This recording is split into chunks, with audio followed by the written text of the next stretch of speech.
What's up, everybody? Welcome back to another episode of 10X Recruiting, brought to you by MetaView. Sile, did you lose your razor? Just a new look I'm going for. Anyway, everyone prefers to listen to this and listen to the dulcet tone, so I think we're good. Don't worry. Yeah, whatever. I mean, for those of you listening, Sile has... Actually, I'm going to have to interrupt you there. You are talking about facial hair right now. look at that thing. Don't try and cover it up. Good. Don't try and cover it up. Yeah. So I laughed so hard I covered my mouth. Sile's referring to my mustache. I'm referring to a beard that is probably more applicable for like a 15, 14-year-old boy. But, we're here. I was getting told recently, by the way, that I look way younger than I am, which I'm now starting to take as a very big compliment. I actually, it's a good look. All right. So transitioning. Today we talked to Fritz Singer, who's the VP of Talent at Personio. What were your takeaways from this episode? Used to play soccer with Fritz. Good guy, good player as well. Is that true? Yeah. No way. We were both at Uber together, and there was like a cohort of folks who would go and play soccer, and he was one and I was one. I think I was better. So main takeaway was really just like it's a bit of a sort of a classic, but sort of always bears repeating, which is just the importance of doing the work to make sure there is a shared understanding of what good looks like. So I think we've already talked a bunch in various episodes about, I guess, recruiting less on feelings, which I think this is very connected to, right? If you can actually agree up front what good looks like and do the work to make sure there's a shared understanding there, it just makes your life so much easier in terms of not dealing with those thorny sort of super subjective conversations. So I thought, Fritz had a bunch of insight to share on that front. Yeah, totally. Specifically on the Halo hires, which we talked about, and they had some great learnings at Personio. So I had two good ones. One's more actually like personal, and it's bet on scary moves. So, Fritz is an American. He's actually from Arizona, which is where I grew up. And not only do you seldom see like people like us like in tech, you seldom see people like us in Amsterdam, where he currently is. And the learning there for me, as I reflected back on my own life, is like career moves are really scary, right? Especially like when you're jumping into the unknown, you don't know what you're going to get yourself into, but like take the big swing, like make a big bet. And I think Fritz is a great example of this. We talk a lot about his story. The second one is context beats commands. So Fritz told this story about managing a multinational team for the first time in his career.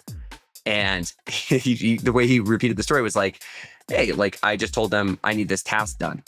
And one of his direct reports like sat him down and was like, this is not going to work. I need to know like the full context here, like why like you want to do this. There's a couple lessons there. One is like managing folks that are not American. You have to be more thoughtful there. But in general, it was like, actually, no, you should always be giving context to people. You should always be helping them understand the why behind the thing, such that when they go off into the abyss and try and go solve the problem, they need to be way more prepared to be able to pick the route and pick the direction. And you can only do that if you can really understand what's going on there. So with that said, I love this episode. And without further ado, here's my conversation with Fritz. This is 10X Recruiting, a podcast from MetaView. Let's get after it.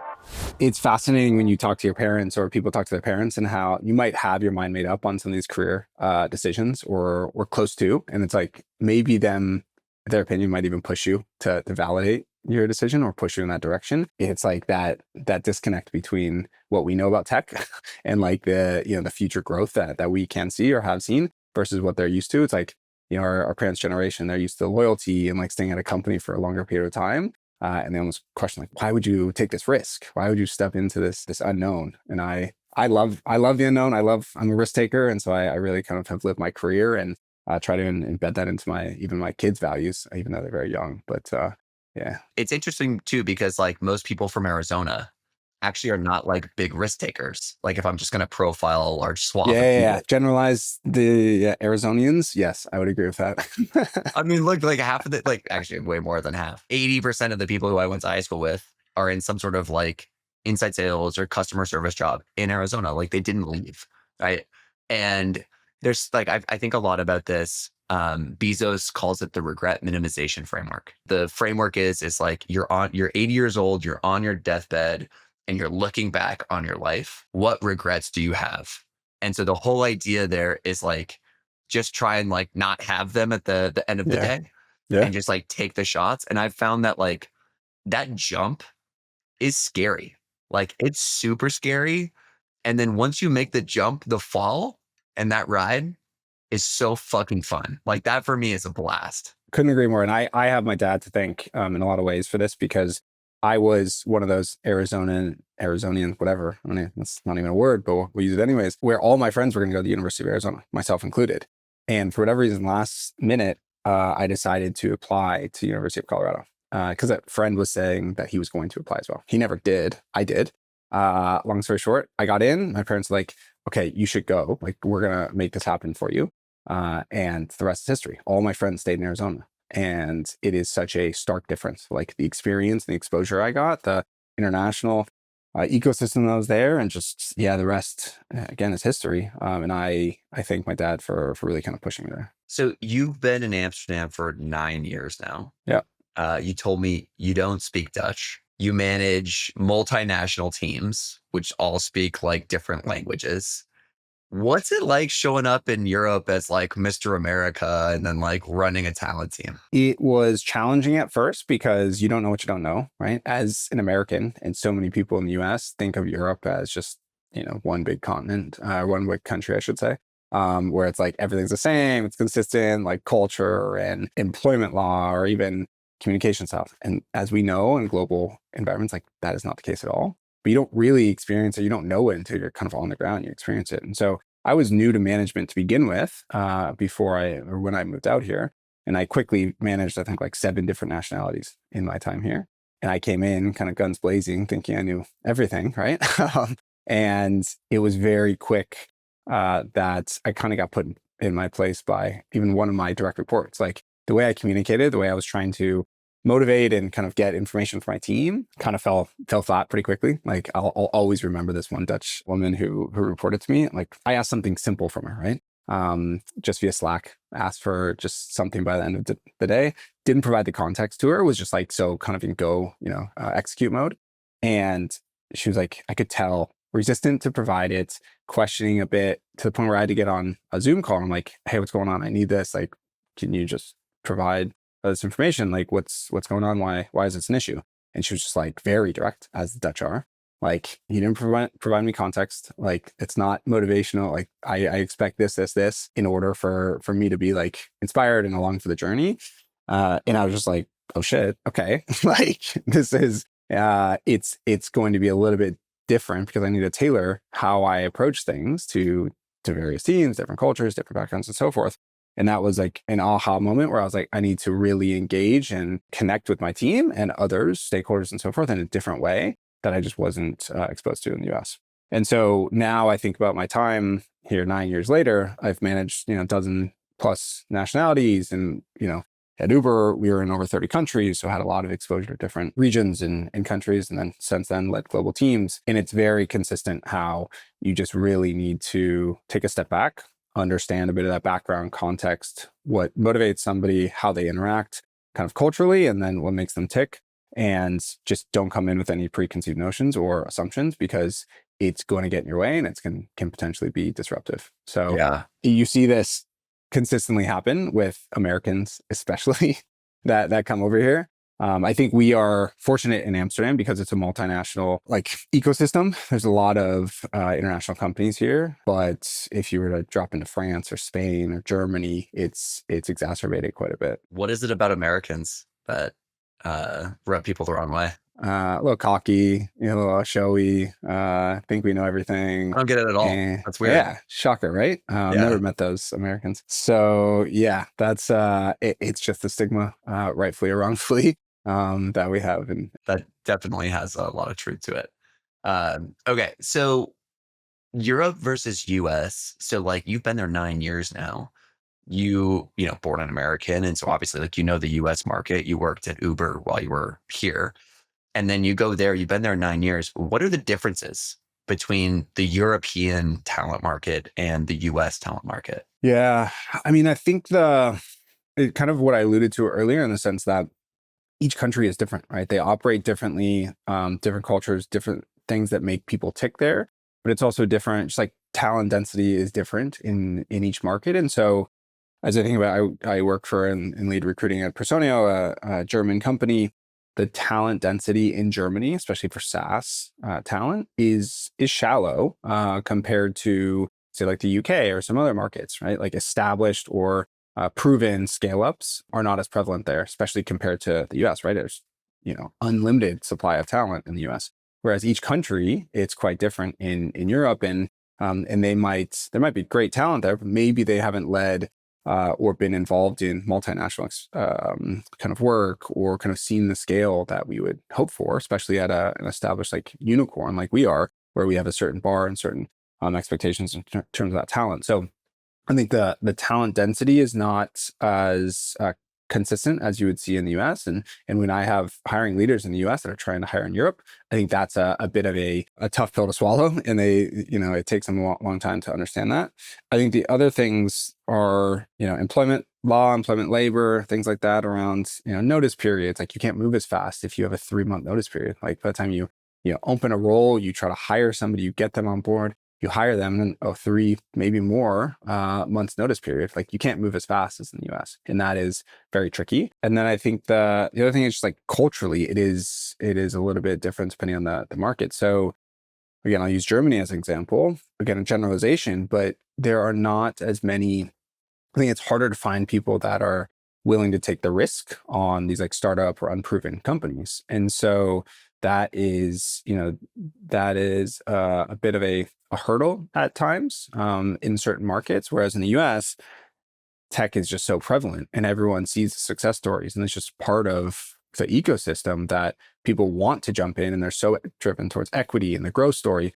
That's just not always the case in Europe, where the stability is potentially more of a focus rather than the potential growth and the grind that comes with it. I think about that a lot. I've had multiple friends tell me that. And like Personio is a good example of like, you guys are a legit unicorn, right? Like you're a legit company. You're not going anywhere.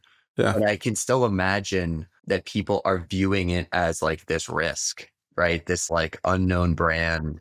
Like, there's not as many, I think on X now, my entire feed is like venture capital. Yeah. And so I'm just swimming in it all day long, from work to like when I open my phone and scroll social media. Like I'm so in it now. Like I'm part of it. But then, you're hiring out of Europe, it's probably not the case. So what is your strategy then to like get these people interested, to get them to like, how do you de-risk? How do you get them to think about it? It's interesting because there's I think we're less risky as a company at this point, right? So I think we are a brand that is established and more proven. So we're not necessarily facing the pushback of saying, is your company going to exist in a few years, right? As startups may have to fight that battle or kind of prove that point. But, we have more of a reputation of, okay, we're hard charging. We want to move fast. We have great ambitions. And with that comes certain demands and expectations.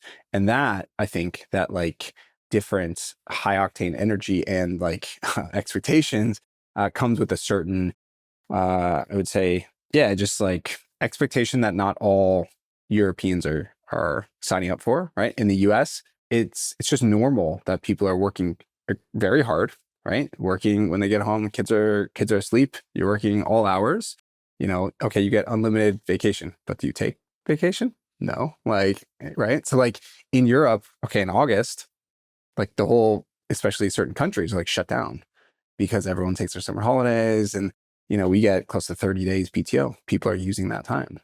And so it's like that work-life balance is just embedded into who the Europeans are. And so I think for us, it's like, if we have a certain reputation of like, driving hard and like having this aggressive mentality and expectation, that is a harder one to potentially overcome. And so how do we try to do that? It's like, first of all, how do you get the right behavior, the personalities like opting in? And I think there are obviously those the certain percentage of people that are excited and have that high ambition, of course. But I think the other thing is like pushing and selling the impact that somebody can still have. So even though we're $8 billion valuation, there's still a ton of impact that we're able to showcase and that somebody can get out of their role. And so I think the right people join because of that impact and what the the brand and the experience can do for them in their career. You guys are at that kind of like interesting phase of a startup's journey to where you have a big brand, you have a big valuation, you have a product that's working, Yeah. but you're not like mega tech company, like you're not like a Google or a Meta. How do you think about the right talent for your phase of company? And has that evolved as time has gone on? I mean, it's definitely evolved for sure. So I've been here a little over 2 years, and I think I came towards the tail end of that, like, hockey stick growth where, nobody knew who we were. And then just like revenue just took off. And with that came, it's like the scrappy organic growth, like product market fit was perfect, right place at the right time. And with that came like a lot of growth, both in terms of employee count, revenue, and just like internal growth for the employees, right? And so at that stage, it's harder to probably get the type of talent, like the big tech talent or the experienced individuals that we can get now. And I think along that journey, we kind of came to a point where we were trying to, I would say, hire those established senior individuals that had been there, done that, because that, as most companies reach that inflection point where you're like, okay, we have these grand ambitions of being this multi-billion-dollar company, and we need senior leaders, we need senior ICs, SMEs that have been there, that have done that. Maybe we don't need them today, but like to get us to where we need to go to IPO and beyond, we want those proven leaders. And so that was very much part of what we did. We brought in leaders that also had that mentality, and a lot of them came from big tech, right? Big high profile individuals. And so then it was a trickle down effect where it's like they're talent magnets, right?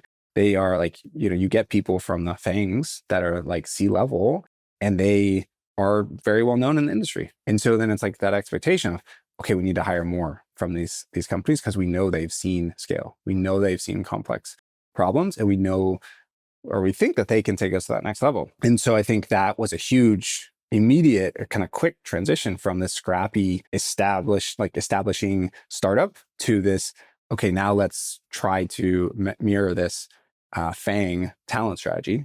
And it's like that overnight creates a lot of challenges, right? In terms of cultural dynamics, and in terms of, reward philosophy, in terms of just like the general sentiment that the company is shifting towards. And there are great people, as we know, from every big tech company, from every FANG, but they're not always the right fit for a scaling organization or a startup that's kind of moving to that stage. And I think we, if I'm honest, like I think we probably overemphasized like the logo rather than the people. And so I think that we probably hired great people in terms of experience, the background, the companies, but probably weren't rigorous enough in terms of really assessing them for the behaviors, the aptitude principles, and just like scrappiness that we still needed and still do need at this time. Because, Personio, yeah, we're an $8 billion company, but it is still messy. And we need people that can figure out how to work through the messiness, the inefficiencies, and make things, that much more better. And I think a lot of the, again, generalizing here, I think a lot of people coming from these very big established 10, 20, 30,000 person companies, they expect certain resources, certain pay, certain things just to help them succeed. And we can't provide that, right? Like, nor should we, because we're just not at that stage. And so I think we're kind of in this interesting space where we're trying to almost like reset a bit to make sure that we're assessing people for the right behaviors and traits while bringing in obviously world-class talent, but focusing again more on now the personalities and behaviors versus just have you come from XYZ company. Yeah, one of the things I've said about founders that I think is actually generally true for companies broadly is they're tactile learners, right? And so when you want to become like a mega tech company, the story you tell yourself is like, well, we need like the people who are at mega tech companies today. We need those employees. And what you tend to experience is like you get those people in the building, and some of them are awesome. Some of them have like the DNA and the start, like they were the ones that were like breaking shit, at Meta. But then others bring the playbook is the way I like to frame it. And that is such a fail state, but it takes a company like going through that cycle and experiencing it before they have to take a step back and realize like, holy shit, like what was working for us is actually the thing that is our magic sauce. And so I'm curious for you guys, like with your internal talent, how are you thinking about this? Like, when do we go hire somebody from the outside, and how, like, when do we continue to promote from within? Have you guys thought about that and had those conversations? Well, it's funny because it's a very big topic right now, and one we are trying to drive more aggressively. And our CEO is a big proponent of this now, as we think about our future, because we have seen a lot of success with internal talent. But through this journey of going from this scrappy startup to let's go hire these big tech profiles, you kind of lose sight on internal talent. And I've experienced this for other companies as well. You're like, and I always, especially in a startup, I've worked for 4 pre-IPO unicorns. Like, I also push a hiring manager to think, how are we hiring for 12 months from now, 24 months from now, not just for today? And so I think you sometimes need somebody that can grow into that role, and they're more experienced maybe for the role, but that can be dangerous if the company doesn't catch up to that plan, right? And I think that's something we probably over-indexed on this time around, is let's go hire external talent in the last 12, 24 months, when in fact we maybe should have focused more internally. And so in this last year, we actually, funny enough, quite late to the party, but we had our first internal hiring policy program process that was in place. We were doing it in a quite a scrappy way up until about a year ago. And so this plan, this process, program, whatever you want to call it, is something that we've seen a lot of success with. So we went from 6% of internal hires, which again were quite reactive, organic last year, to about 20, just north of 20% actually this year. And so it's a huge shift and something we're seeing a lot of success from. And it is something we're just being a lot more intentional about, like making sure every single role we're looking internally at the same time. If it can hire them internally and prioritize that talent, let's do it. But my team, I have an executive recruiting team. Something in the last 6 months they've done is just around succession planning. So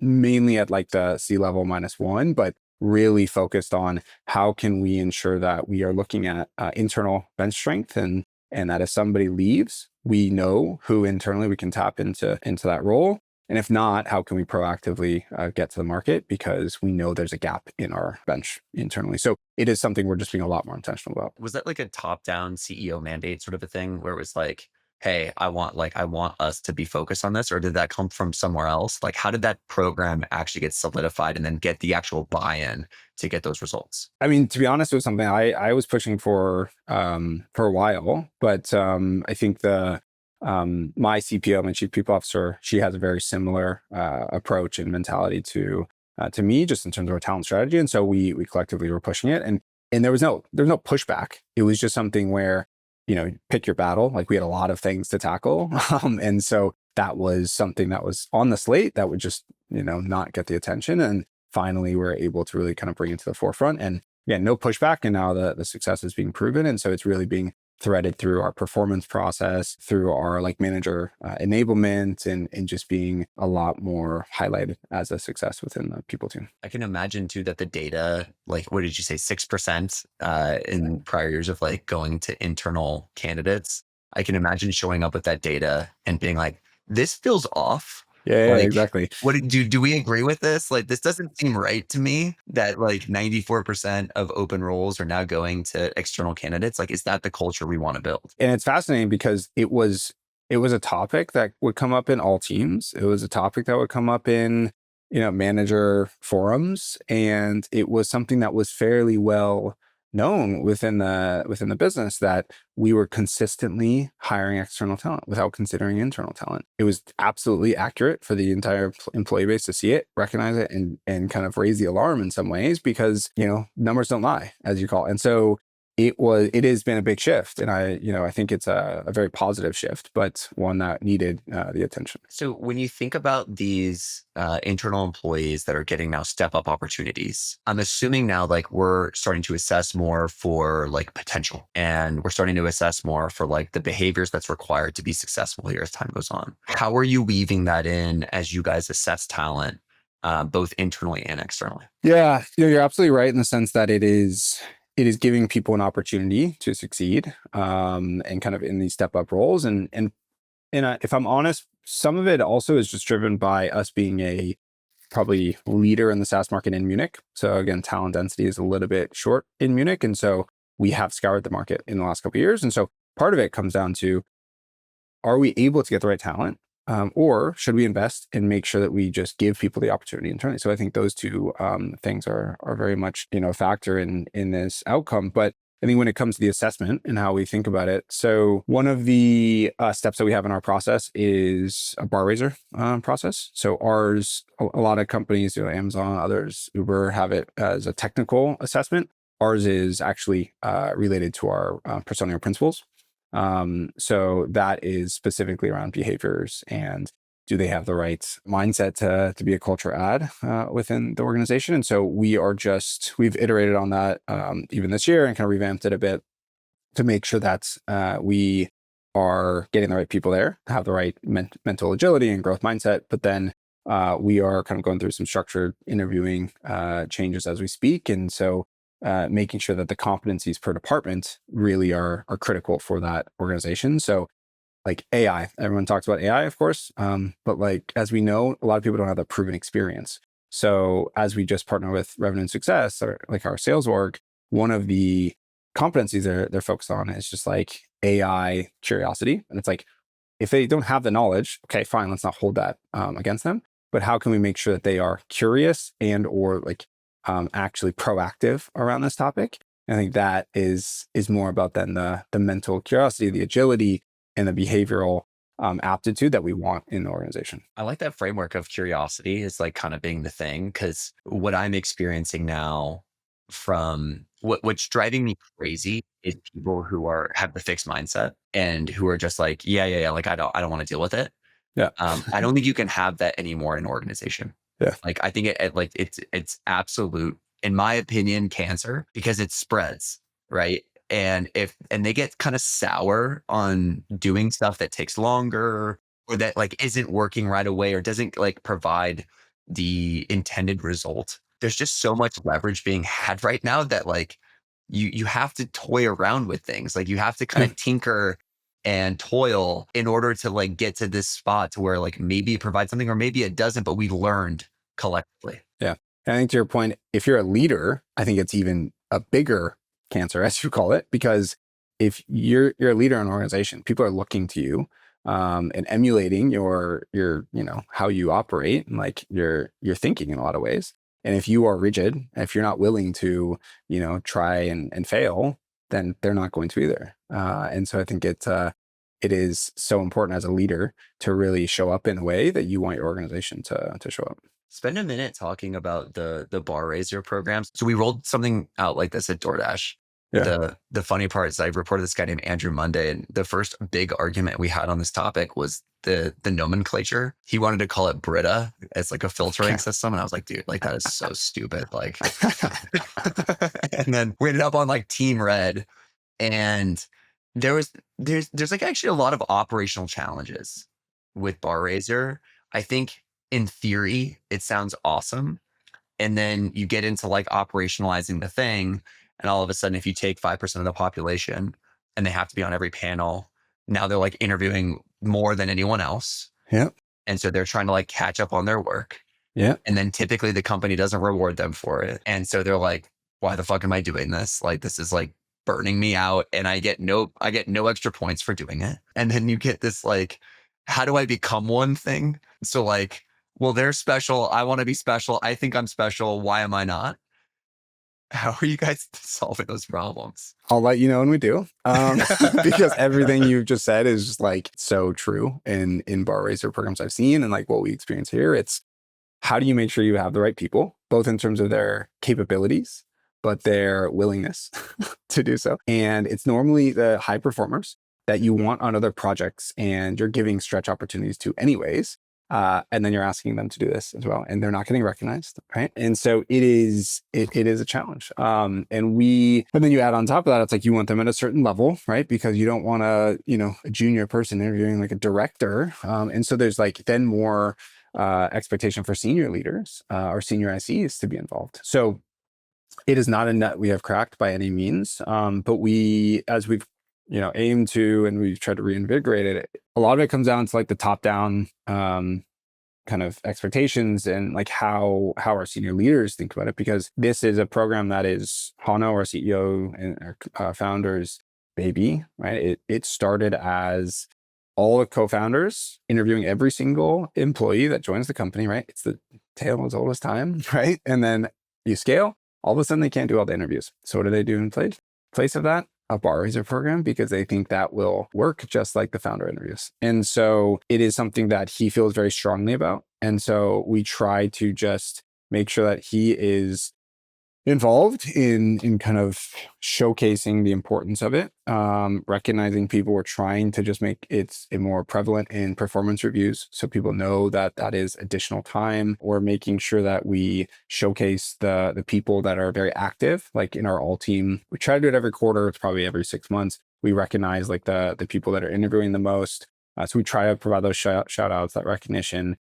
It is also the executive team right now, at least it has been, is executive team will either nominate or validate the individuals. So they have a vested interest in those people that are involved. And so they recognize, they know who those people are. So it's just weaving them into like the recognition, performance in some ways, and in trying to get the TA team to sing their praises as much as possible. Yeah, it's kind of, it's like the thing I love about your answer is the honesty of it, which I don't think any of these programs ever get to perfect. No. And I think there's like, I call them smart guy questions. So I just gave you like a bunch of smart guy questions. And the reason I know those questions is because I got them from like my team and all, like generally describing these people as detractors, right? When you're trying to do something different that is never going to be like fully baked. Yeah. And ultimately, I think your answer is exactly right, which is like, it's imperfect. It's probably always going to be imperfect, but it's coming from top down. And so we need to go figure out a way to make it work. And oh, by the way, I think it makes sense. Like it's just, you know, when the founders examples is a good one, because when the founders are interviewing everybody, it's not like they have all the time in the world either. And so we have to make sacrifices when we're building teams, especially if we want to keep the bar high. I'm curious for you is like, so with this, so you guys do the bar raiser stuff. Did the founders still look at things now? Do they still have like some sort of offer review? Offer review only at like a director plus is what our CEO looks like, and he looks at, and he's involved in all interviews for director plus as well. So that's his interaction when it comes to interviewing. And he likes to remind me that he's happy to do more bar raiser interviews. He's like, if you need people, I'm happy to jump in. I'm like, thanks, but let's keep you out of it. That is such a founder answer. It's such a founder answer. He's like ready to roll his sleeves up and like dive back in. I'm like, yeah, all right. You just got to be ready for that shit if you're in your job. Like that's part of the deal. Like, thank you. A founder can show up at any time and want to get into the details of anything. I literally had what? That's so funny you mentioned that. I had Henry, the CEO of Cardo, one time. He was just kind of, what do they call it? Managing by floating. And he was just kind of like, we used to do that thing of just kind of like walking through the office. And then he saw me running a team lead meeting. And he just opens the door and comes in and sits down. And I was like, what's up, Henry? He goes, keep going. Like, act like I'm not even here. Like, great. Yeah. Easier said than done. No, I appreciate that. That's great. There's something affable to that. And like, I think it's like a good way of understanding, instead of like, oh, they're like looking over my shoulder, which is the human instinct to feel it that way. It's more of like, they just give a shit and they care about the company, and managing by kind of floating around is actually a good way to do it. And that's the thing about founders, right? They are more knowledgeable about every part of the business than anybody else in the company, right? And so if they are leaning into a problem, then it's in a lot of ways, use that to your advantage and see how you can actually hopefully benefit from that. I think like obviously they have experts around them for a reason. But I'll never forget like Travis Kalanick, the founder and CEO of Uber. I had a number of interactions in hiring for him, but somebody I remember coming out of a meeting on like tax was just like, couldn't believe how detailed Travis was able to get on a topic that like he should have no business really being able to go deep on. And I think that was just like something that everybody that interacted with Travis would say. It's like his ability to just go deep on anything. And so you had to be prepared for that. And it just made you that much better if you had any interactions. And I think that's the case with Guillaume, my last CEO, Checkout, with Hano. They are just able to go so deep. And I think that that is a testament kind of to the mentality and the type of person you need in the startup and the founder-led company, because you want people that can roll up their sleeves and are willing to do that. And I think in the Bar Raiser program, it's similar, right? You want people that care about the culture, care about the business, and want to invest that additional time that they might not have because they are culture carriers and they want to to lean in. And so I think those are the people we want to invest in and make sure continue to be champions of a program. Yeah. And in fact, I think like if you're one of us, right, or a leader and you're like interviewing at a new company and you're meeting with the founder, you need to expect them and be looking for them to get to the lowest level of detail, Right. because that is the common thread with all great founders. Yeah. Is that, yes, they have a very wide aperture on shit that they understand, but then they also have the depth in that thing. Yeah. And so you should be looking for it. Fritz, it's been awesome, man. Where can people find you? Come to Amsterdam. In the absence of that, find me on LinkedIn. Yeah, reach out. Very quick to respond. LinkedIn's the easiest way. Thanks for taking the time, bro. But yeah, it was nice. Good to connect with any Arizonian, as I now call them. I know. There's only two of us. Appreciate it, man.